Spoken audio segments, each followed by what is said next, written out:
what game do you like to stream? What game do I like to stream? So I'm more of a variety streamer. So I'll pick like random games to start playing. Like the last playthrough I did was if you were here for it, I think you mentioned it. Someone mentioned it before. But I just finished Resident Evil 7. And I also played a game that I'm doing a review of called Active Neurons 3. That I played like the first half hour or so of last Friday. Yeah, so I'll play a bunch of different games. I think at some point seems to be a popular choice is I'll eventually play God of War. I don't know when. It's on my list. I'll get to it eventually because Ragnarok is coming soon. Well, actually, we don't know when Ragnarok's coming, but that, yeah, Mod Boss definitely wants me to play that, so eventually I will play that, just because, Mod Boss is one of my bigger supporters, so I'll do that for them.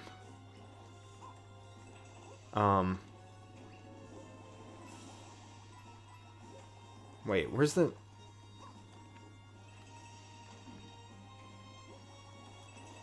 I can probably kick this into them, right? Oh, I guess I don't need to. Ooh, stamp. Ragnarok, come for us all, boy. My favorite VR game is Boneworks. I don't think I'm familiar with that. I do have an Oculus Quest 2. I'm just not sure how to stream with it yet.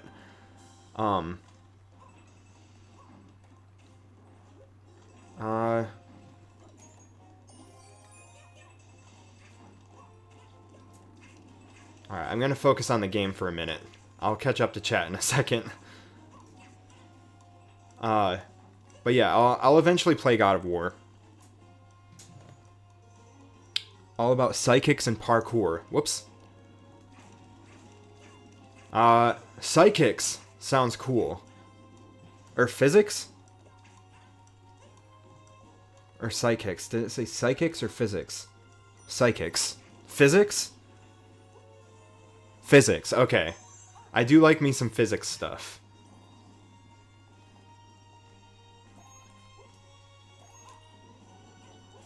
I also eventually want to play through some Zelda games on here. Whoops. I would love it if Nintendo would port like Wind Waker and Ocarina of Time to the Switch, but because those are a couple of my favorites. I would love to do completion playthroughs on stream. That would be super fun. And talk about my memories with it. Oh, shit. Okay, don't hit those.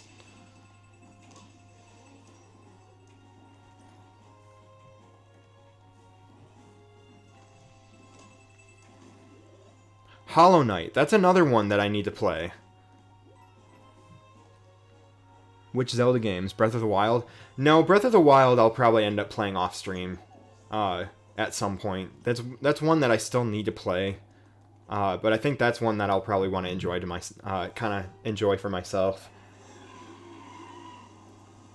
That's also why I don't plan on streaming Assassin's Creed Valhalla. That's one game that I just want to have. I just kind of want to have to myself and focus on just enjoying that.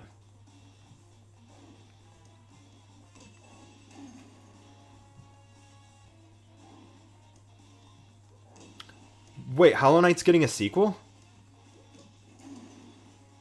I must have missed that.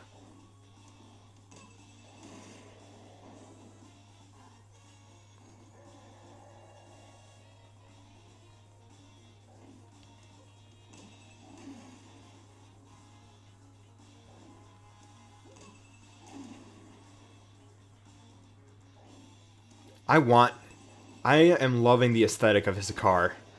I'm not gonna lie.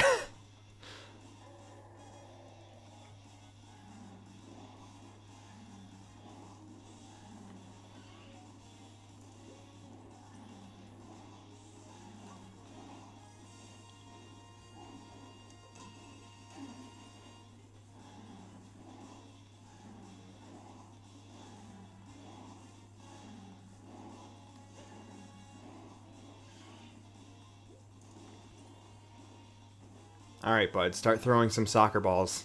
Or soccer bombs. There we go. Whoops.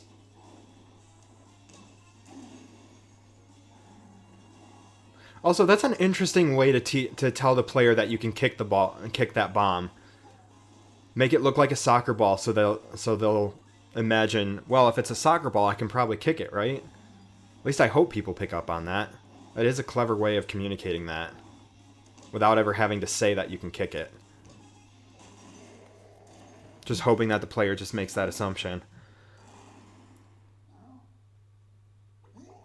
Yeah, we're a long way from the next Elder Scrolls game. Because I know Bethesda's working on... they're working on a new engine. Which about time, because I need an update to that engine.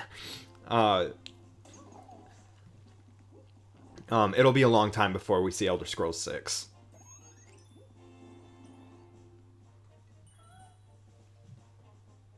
Did I get the stamp here? I guess I did. They do. I mean, it keeps selling. That's the main reason why.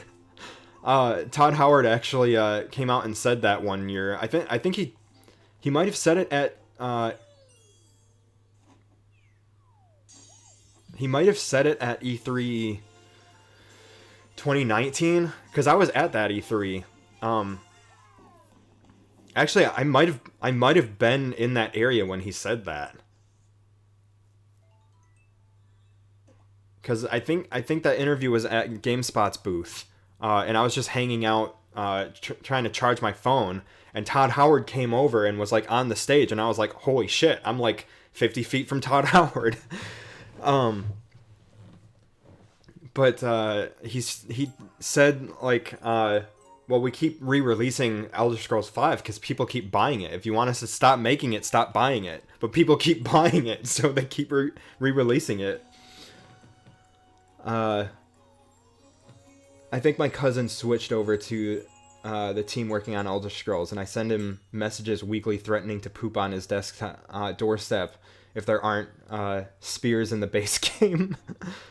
I mean, Nintendo is a genius. They give us the same 2D Mario game, just with a different name, aka New Super Mario Bros. Series. Yeah, because you really don't...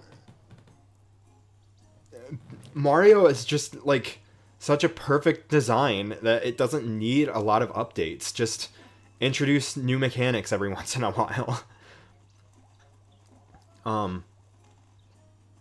Like, when I studied level design, when I for reference, for people that don't know me, I went to Full Sail University and got a Bachelor of Science degree in game design. And when we studied level design, World 1-1 from the original Super Mario Bros. Is like a go-to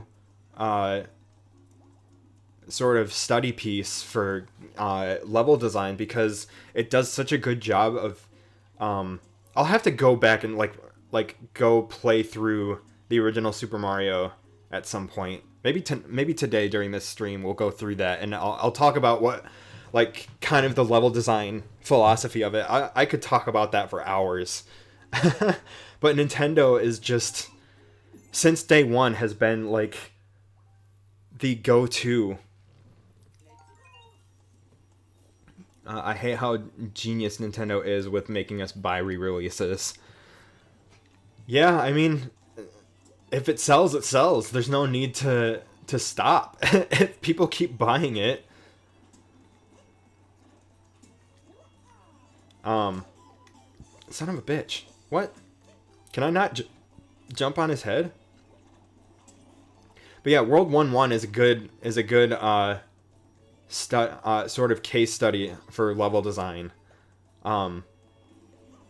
Because of how well it communicates to the player what the designer wants you to do without ever having to tell you. And I love level design like that, where they never tell you explicitly what you're supposed to do. Instead, the environment and the level tells you what to do just by making you do it. And the Mario series is perfect at that. Like, notice Like, there's no, like, written tutorial in this except maybe initially telling you which button does what. Other than that, it doesn't tell you what to do explicitly. Instead, the level itself tells you what to do. And I love that so much.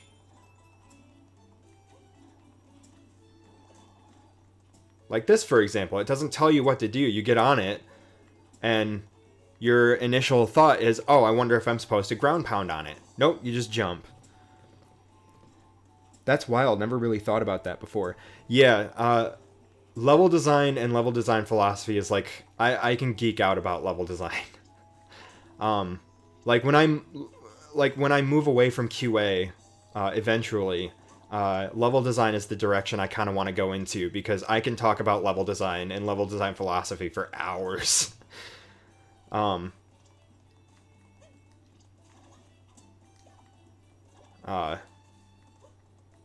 It's just I can geek out. I can geek out about that for so long. Yes, I just beat New Super Mario Bros. U on the Wii U, Nintendo. I hope you buy it for Switch now, or you will miss out on one character. Me. I need it. Please do. Very interesting. Whoops. No, I don't want to try it again. Plus, UX plays user experience design plays an important role in. Okay, that didn't lead anywhere. But yeah, I'll have to actually Game Maker's Toolkit. If you follow Mark Brown on YouTube, Game Maker's Toolkit goes through the sort of Nintendo level design philosophy, and pretty much talks about what I would pretty much just says everything that I just said. It's a very, very interesting case study for anyone that's like super interested in like level design stuff.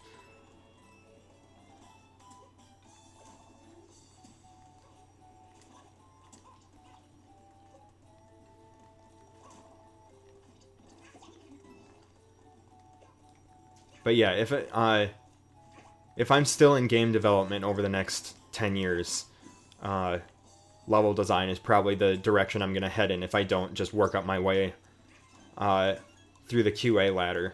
Because I do like QA as well, but I do miss making stuff for games. Okay. Lucaus 123. Thank you for the follow. Join Nintendo and make us a Mario Galaxy 3. Man, if I like working level design at Nintendo would probably be a dream come true, because I geek out over their level design philosophies, and if I had a chance to work on level design on one Nintendo project in my career, I would die happy. But if that never happens, it's fine. Nintendo of America is in the Seattle area, and I do have family in Seattle.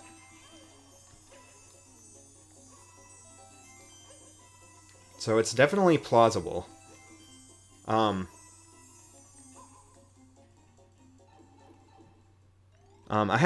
did have a friend who worked QA at Nintendo of America for a hot minute. I don't know what he worked on though.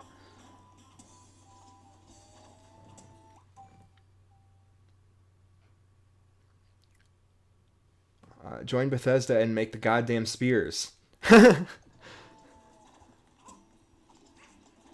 That's something that you'd have to bug Bethesda about, because I don't. Because I don't know what they're doing. It would be cool to work at Bethesda, but I don't want to move to Maryland. No, not Maryland. That's not where they are. Can I play with you in online mode? I'm not gonna do that. I don't really play online on stream with people I don't know. That's something that I'd probably end up kind of... That's something I'd probably end up doing with as like a stream collaboration, but I don't collaborate with streamers I don't know. Austin.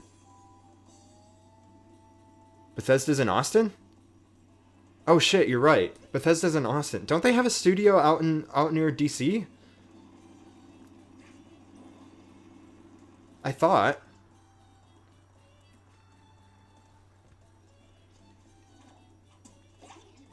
I could have sworn they did. Didn't Miyamoto explain 1-1 for Mario Bros. And why it's the way it is? Because I think I remember him doing that a while back. You know what? You might be right. I think he did. The main one is in Maryland. Okay. That's what I thought.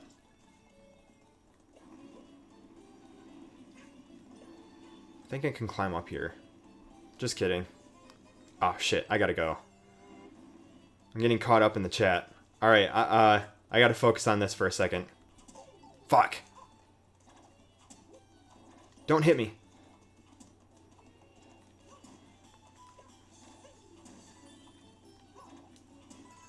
Green star. Stamp. Fuck it. We're just gonna move.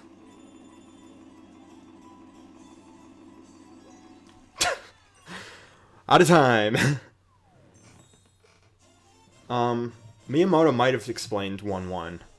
But yeah, 1-1 is a perfect, like, intro case study on level design philosophy because it tells the player what to do immediately. Like that initial Goomba is there specifically to force the player to learn how to jump.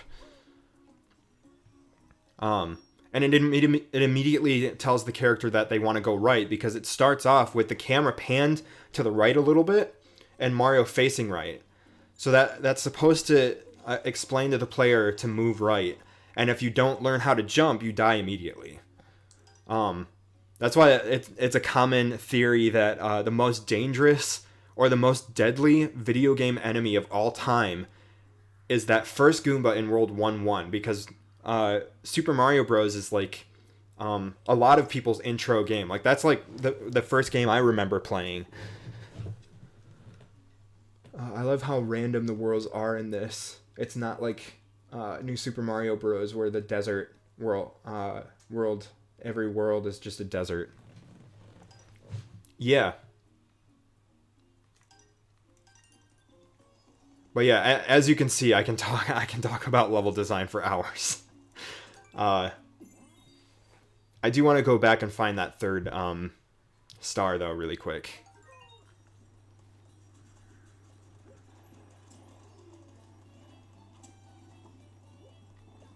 F.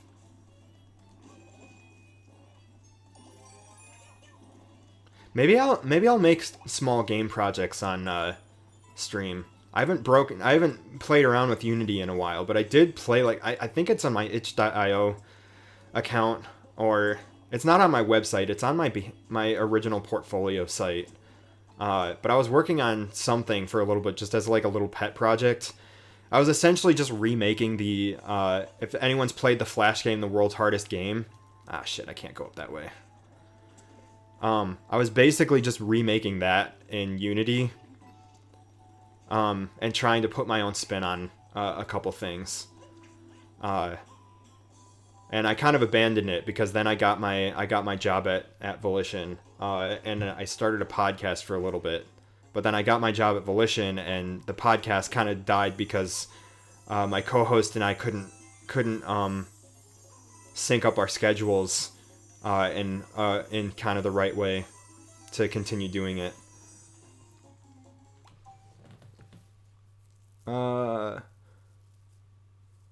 Every level. Mario Galaxy is genius level design, though.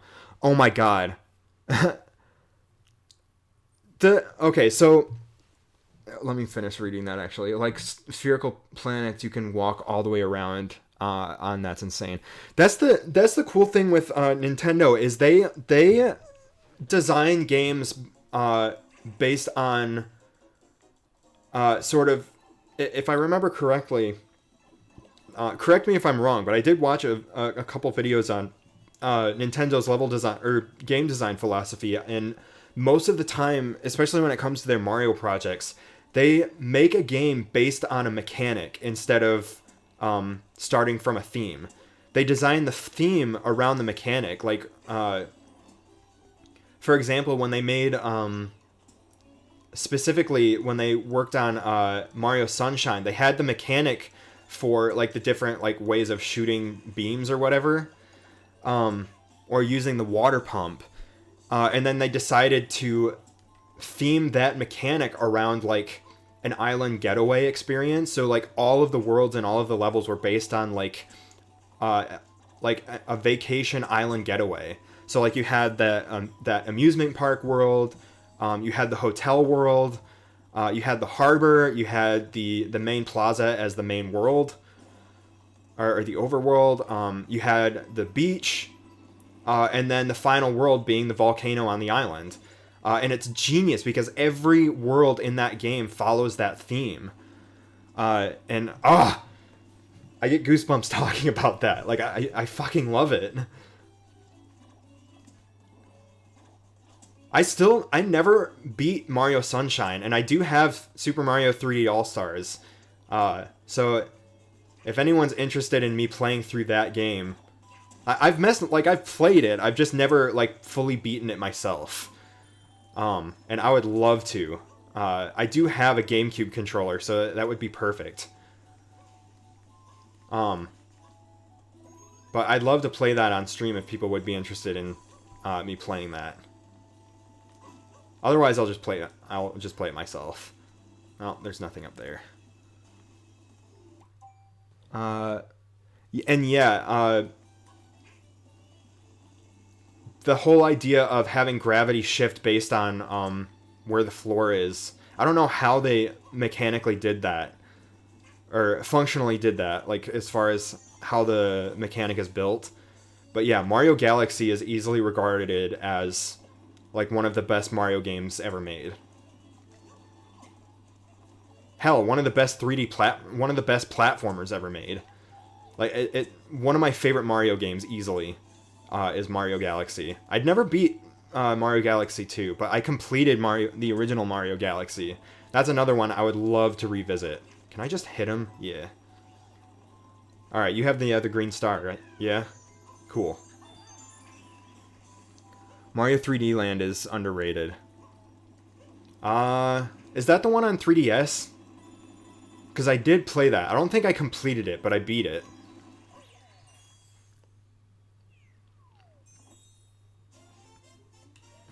Pretty sure that's the one on 3DS, yeah? Yeah, okay. Yeah, the way they utilize the 3D, the sort of the actual 3D screen, was really cool. Like they really took advantage of the 3D screen's depth for that game, which I appreciate.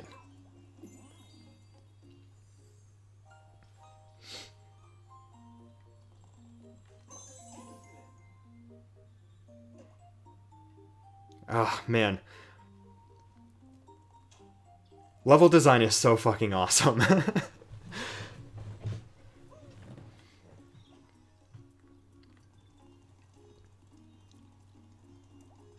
I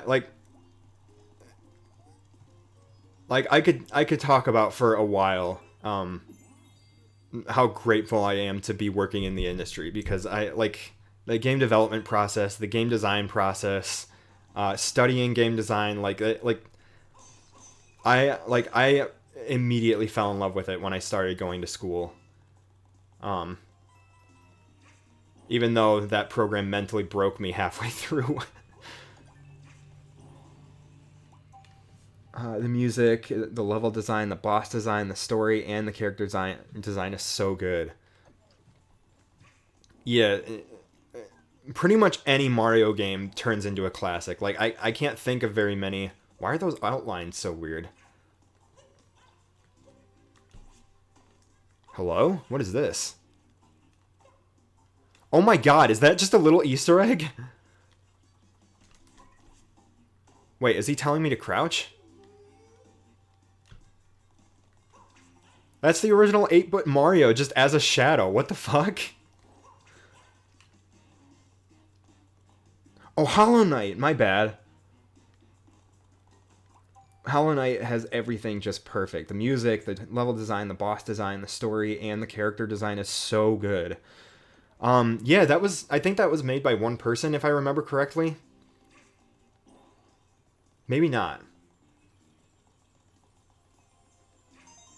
Hollow Knight is definitely one that I want to play too. Hollow Knight, Shovel Knight. I actually have a list. I don't think I incorporated it as 3 people. Okay. I knew it was a small team.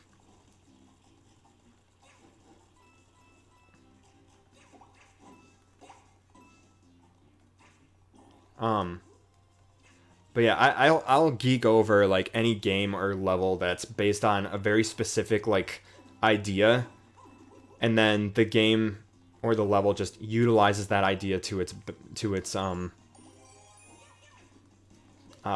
potential.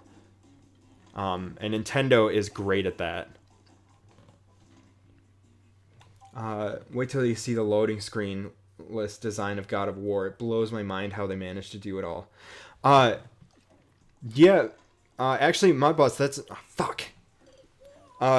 It's interesting that you bring that up, because that's the no loading screen thing has been explored since the early PlayStation 3.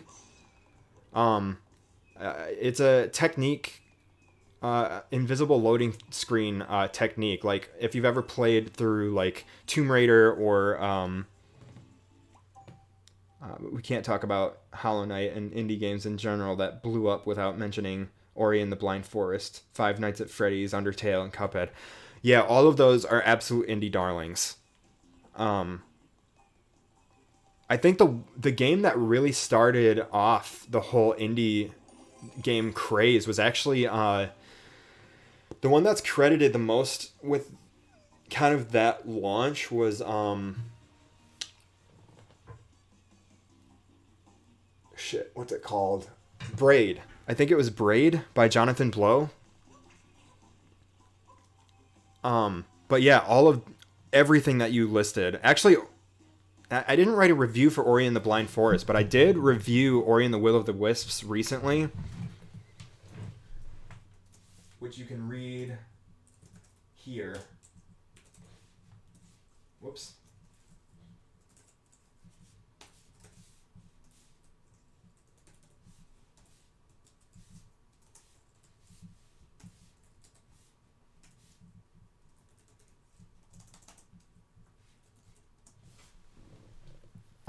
That's my review for Ori and the Will of the Wisps. Oh yeah, can't forget about Bendy and the Ink Machine too. Yeah, all of those are really, really interesting indie games. I've played, of those, I still haven't played Cuphead. And I've been meaning to.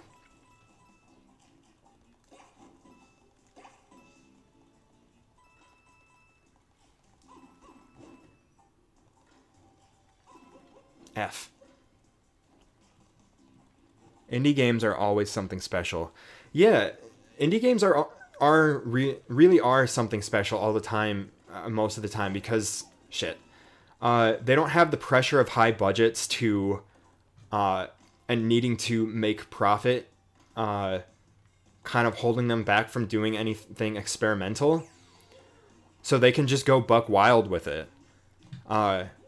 I think that's one of the biggest downfalls of like kind of mainstream AAA in the mainstream AAA industry, because high budgets mean you need something broad and profitable, and that kind of corners high budget projects to stick to something that's safe and reliable instead of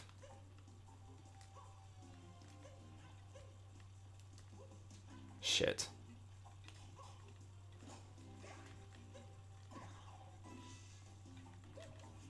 Can I break through this?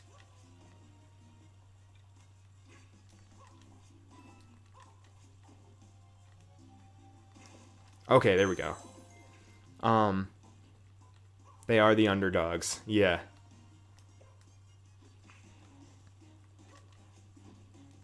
What is this? Oh, I think that's just the plant's root. Where the hell are the other stars? Oh, I could break through that. Okay. No. F. Alright, let's just keep moving.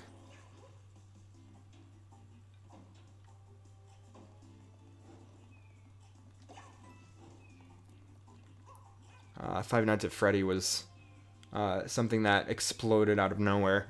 Yeah. I think Markiplier's videos really helped that game take off too.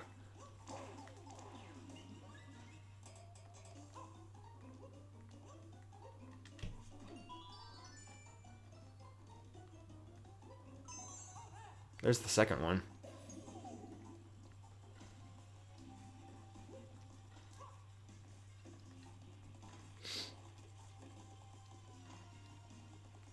But yeah, high budget games don't exactly have the luxury of being able to afford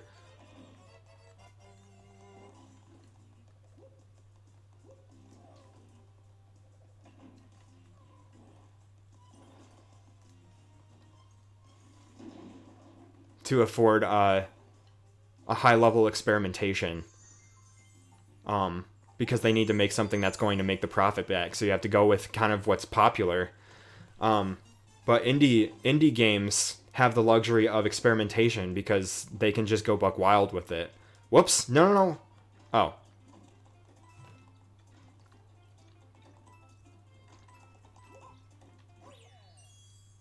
Oh. Especially ones that don't have like specific funding. Like obviously, like if you rely on like crowdfunding, then you can just pitch what your idea is and a prototype, and then anyone who funds it knows, as long as you play your cards right and that you're not, yanking everyone's chain. And I'm speaking on like from what I've heard. I've never crowdfunded a game or made my own and shipped it, other than my capstone project from college. But not for profit. That's just a show to show that, hey, I have this on my resume. I made a game.